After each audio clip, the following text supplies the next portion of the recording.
Hi, I'm Mike with List 25, and today, Juan, Tristan, and I are going to read to you 25 true holiday stories and their origins that'll warm your heart. Enjoy.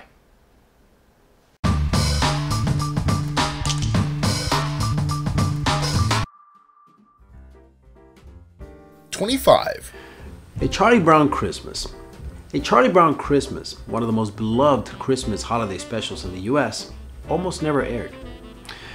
When executives at CBS previewed the special, they hated it, claiming there wasn't enough action, the voices were real children, not adult actors, there was no laugh track, and it dared to quote a passage of the Bible on national television.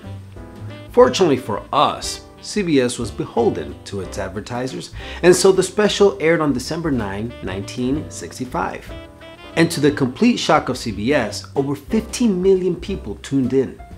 No matter who you are or what your faith is, the story of a sad little tree that just needs a little love is something that speaks to all of us. 24. Hi, I'm Tristan Frower, and I'll be your host for this evening, for at least every third item. Now, I wanted to film my section in an elaborate study with magical books and a cackling fireplace right next to me. However, since this is Florida, that would be extremely uncomfortable. Also, we don't have the budget. Now, the first story I'm going to share with you all tonight is titled Lainey Brown's Last Wish. In December 2013, 8-year-old Lainey Brown was dying of leukemia. She loved music and Taylor Swift, and her dying wish was to meet Taylor and have some carolers come by her house so she could hear them sing. Swift did spend some time with Lainey via FaceTime, and once people heard she wanted carolers outside of her house, over 10,000 people showed up to her home to grant her last Christmas wish. Though she was too sick to come outside, she sent everyone a message through her parents. I can hear you now, and I love you. 23. Hanukkah in the camps. Bergen-Belsen was a Nazi concentration camp filled with horrors. However, that didn't stop faithful Jewish inmates from celebrating Hanukkah in 1943. Fat was saved from their meager meals, and women pulled threads from their clothing to make candles. A menorah was fashioned out of a potato, and dreidels were even made for some of the children carved from the wooden shoes the inmates wore. Risking their lives, inmates made their way to Rabbi Israel Shapiro, conducted the Hanukkah ceremony, literally and figuratively finding a light in the darkness. 22. Sandy Police Department. On Christmas Eve 2014 in Sandy, Utah, nefarious persons broke into the apartment of a single mother and her 2 young children, stealing all the presents. When the Sandy Police Department saw the looks on the children's faces, they decided that they would bring Christmas. According to Officer Travis Bradley of Sandy PD, everybody pooled their money and got them taken care of. And a few hours later, Santa showed up on their doorsteps with a bag full of presents. 21. Our next story is titled Saturnalia. If you have ever wondered why we feast so around the holidays, thank the Romans. Saturnalia was a festival of the Roman god Saturn, and it lasted from December 17th to December 23rd. Everyone ate like kings, from, well, kings, to the lowest in society. It was a crazy happy party where the tables were often turned and masters served slaves. Feeding the poor and serving the less fortunate isn't an idea limited to any one spiritual philosophy at this time of year. 20. Snoop Dogg.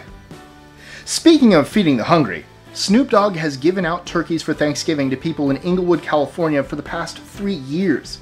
Snoop Dogg himself is from Long Beach and has partnered with the mayor of Inglewood to give out turkeys and other feast fixins to make sure everyone has a traditional Thanksgiving meal and leftovers. 19. Joe Lucan. In 2012, a Minnesota grocery store owner transferred ownership of his 3 stores directly to his 400 employees. Joe Lucan decided to transfer the ownership via an employee stock plan, which cost the employees no money and gradually paid Lucan's family a fair price over several years. My employees are largely responsible for any success I've had, and they deserve to get some of the benefits of that, Lucan said. Merry Christmas indeed. 18. Our next story is about mistletoe. Mistletoe was believed to protect the homes from fire and lightning, and that's why it started being used as a decoration. It would be left up all year until it was replaced by another sprig next Christmas. It was first associated with kissing in the 16th century England. It's unclear as to why, but no one's complaining. Who could complain about a mistletoe kiss?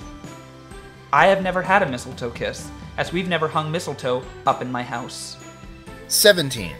The reason for Boxing Day. Boxing Day is celebrated the day after Christmas, December 26th, and started during the Middle Ages as the day the alms box would open and the money given out to the poor. Some churches still do this on December 26th. In Victorian times, it became the day that servants traditionally had off to celebrate Christmas with their families. 16. Making Christmas official. Christmas wasn't fully celebrated or recognized as an official holiday in the United States until 1870, when President Ulysses S. Grant made Christmas an official federal holiday. Doing so was an attempt to unite a nation that was still affected by civil war, which had ended 5 years previously. 15. St. Jude Children's Research Hospital. Around the holiday season in the United States, you may see the symbol for St. Jude Children's Research Hospital in stores, indicating that that store donates a portion of the proceeds to St. Jude's. Why does St. Jude's need so many donations? Because not only are they a leader in research on children's cancer, families are never turned away from St. Jude based on their ability to pay. In fact, families never get a bill from St. Jude at all for treatment or travel or housing during treatment. It's named after St. Jude Thaddeus, the patron saint of hopeless causes. 14. Holly, ivy, and other celebratory symbols. Holly and ivy have long been associated with winter holidays, not just Christmas. In many pre-Christian cultures, the plants were believed to hold magical properties, and decorating with them would ward off evil spirits. Europeans used them in solstice celebrations, and in ancient Rome, ivy was linked with Bacchus, the god of wine, and holly was used as decoration during Saturnalia. So really, whatever you celebrate with, it was probably used for a different winter celebration centuries ago. Christmas trees and wreaths, for example, have pagan celebratory roots. And it's all good, because regardless of whether you say Merry Christmas, Happy Hanukkah, Blessed Yule, or Happy Holidays, what really matters is that you're wishing goodwill toward your fellow man. 13. Snowmen. Snowmen have been made since nature's been dumping that white stuff on the ground. But the Middle Ages raised them to an art form. In a time where most people didn't have a lot of places for expression, a temporary art medium dropped from the sky, and even those who didn't participate in sculpting could wander around and enjoy others' artwork. In 1994, a 19-year-old Michelangelo was paid by the ruler of Florence to make snow sculptures in his courtyard. 12. Welcome back. I've been waiting for you. I hope Juan is well and is having a Merry Christmas. Now, we're going to learn about the inspiration for the Grinch. Dr. Seuss, whose real name was Theodore Seuss Geisel, was his own inspiration for the Grinch. The Grinch states in the book that he's endured the Who's Christmas celebrations for 53 years. And Dr. Seuss was 53 when he wrote the book. He even went so far as to confirm this in a Red Book interview in December of 1957. I was brushing my teeth on the morning of 26th of last December when I noticed a very Grinchish countenance in the mirror. I wrote about my sour friend, the Grinch, to see if I could rediscover something about Christmas that I'd obviously lost. 11. Jordan Thwing. In 2011, Jordan Thwing asked Santa to bring his dad home for Christmas. Santa delivered. 10. WestJet flight with Santa. In 2013, passengers on airline WestJet were asked by Santa what they wanted for Christmas when they boarded.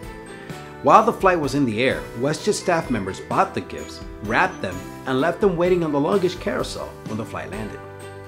9. It was hot under these lights, so I took off my jacket. Advent. Advent is a season of reflection celebrated in Western Christian churches starting the 6th Sunday before Christmas, as they look toward Christmas and the coming of Christ. Violet, or sometimes blue, is the traditional liturgical color used during Advent for hangings and clergy vestments, and there's an Advent wreath made up of 3 violet candles and 1 pink one, each one representing different parts of Advent. We aren't sure exactly when Advent started. Some believe it was started by St. Peter himself. But we do know for sure that the tradition has been around with monks since the late 400s. That makes it the oldest sacred tradition we have that actually reflects Christ during winter, not Starbucks cups. 8. The tradition of the Yule Log. The tradition of the Yule Log finds its history alongside that of the Christmas tree, winter solstice festivals. Originally, the entire Yule tree was chosen and the bottom part was cut off to be burnt, while the rest of the tree became the centerpiece for the winter celebrations. In parts of France, everyone helps choose and cut the Yule Log, and a little is burnt each of the 12 nights of Christmas. If you don't have a fireplace for a Yule Log, fear not. There's also the newer tradition of bûcher de Noël, which is a rolled chocolate cake shaped like a log. Whatever you believe in, we can all gather around cake. 7. Roots of Kwanzaa. In 1966, a man named Maulana Karenga, do not ask me to say that name again, started Kwanzaa in order to have a winter holiday specifically for African Americans in the US. Kwanzaa starts on December 26 and ends January 1st. The name Kwanzaa comes from the Swahili phrase Matunda ya Kwanza, meaning first fruits of the harvest. Karenga was deeply involved in the Black Power movement of the 60s and the 70s and stated that you must have a cultural revolution before the violent revolution. The cultural revolution gives identity, purpose, and direction. The visual centerpiece of Kwanzaa is the kinara, a candle holder that holds 7 candles, each representing one of the 7 principles of Kwanzaa. In case you're wondering, the proper greeting is Joyous Kwanzaa. 6. Toys for Tots. In 1947, Diane Hendricks wanted to give a Raggedy Ann doll to a child in need for Christmas, but she couldn't find an organization to do so.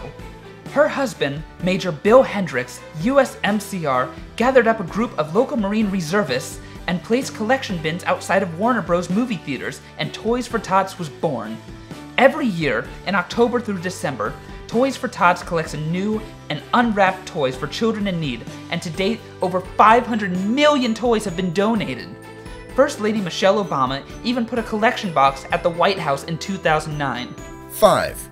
The year that Reddit saved Christmas. 2012 was the year that Reddit saved Christmas, at least for one user and his family. User Prozac Dose wrote a post titled, "As a father of 4, I have failed," on the subreddit dedicated to getting things off your chest. Turns out, Prozac Dose had been the unfortunate recipient of a string of bad luck. A broken leg, a brother who was murdered, being passed over for a promised promotion, rent being paid late due to being out of work for said leg. Christmas was kind of out of the question, so Reddit users rallied and covered late bills, Christmas presents, and even a tree. But it doesn't stop there. So much money was donated that Prozac Dose got all caught up on his bills and had extra money, so he started to give out the surplus to other Redditors who had posted about struggling. Way to go, Reddit. Way to go. Wait, I usually link with this eye. That's better. 4. Another baby in a manger?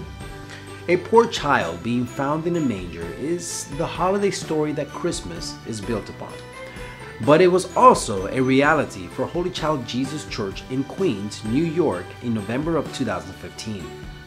A newborn child was found crying in the manger, wrapped in a towel with the umbilical cord still attached.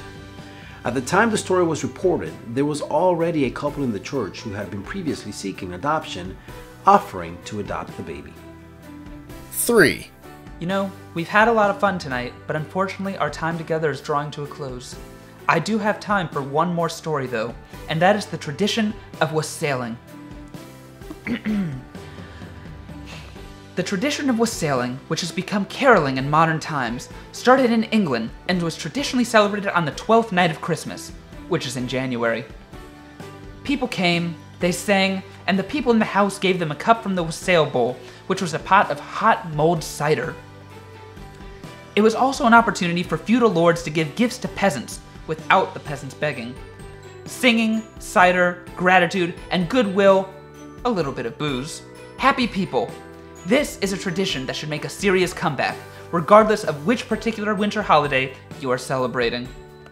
None of these stories were ever in this book. This is a prop book. You have been lied to. Merry Christmas. 2. Christmas Truce of 1914. Early in December of 1914, the Pope called for a temporary ceasefire during World War II in order to celebrate Christmas. While the countries at war refused to agree to this, the men fighting in the trenches decided among themselves to honor Christmas by not fighting, and soldiers shook hands and exchanged gifts of cigarettes. So here's the thing. If men in trenches can shake hands and smoke with someone who was shooting at them yesterday for one day, we can all try to get along with our family and loved ones in the spirit of the season. 1. The real Santa Claus. The story of Santa Claus is actually a true one. A monk named Saint Nicholas was born near modern-day Turkey around 300 AD. Born into wealth, St. Nicholas gave all of it away to help the poor and needy and was well known for his generosity and kindness. His feast day is celebrated by many Christians on December 6th. Over the years, this has morphed in popular culture into our jolly man in a red suit who brings presents to children. From all of us here at List 25, we want to wish you a Happy holidays. Oh. Merry Christmas. and a happy Hanukkah. Guess mine kind of unites. Yours. So wait, what do I want me to say? I thought you'd, I don't know. Oh, maybe shrewdness? Enjoying our lists? Be sure to click that subscribe button in the top right corner so you don't miss out on new ones every Monday through Friday. Share them with your friends and help us consistently conciliate curiosity. And if you want even more lists, check out these 2 videos here, or just head to our website at list25.com.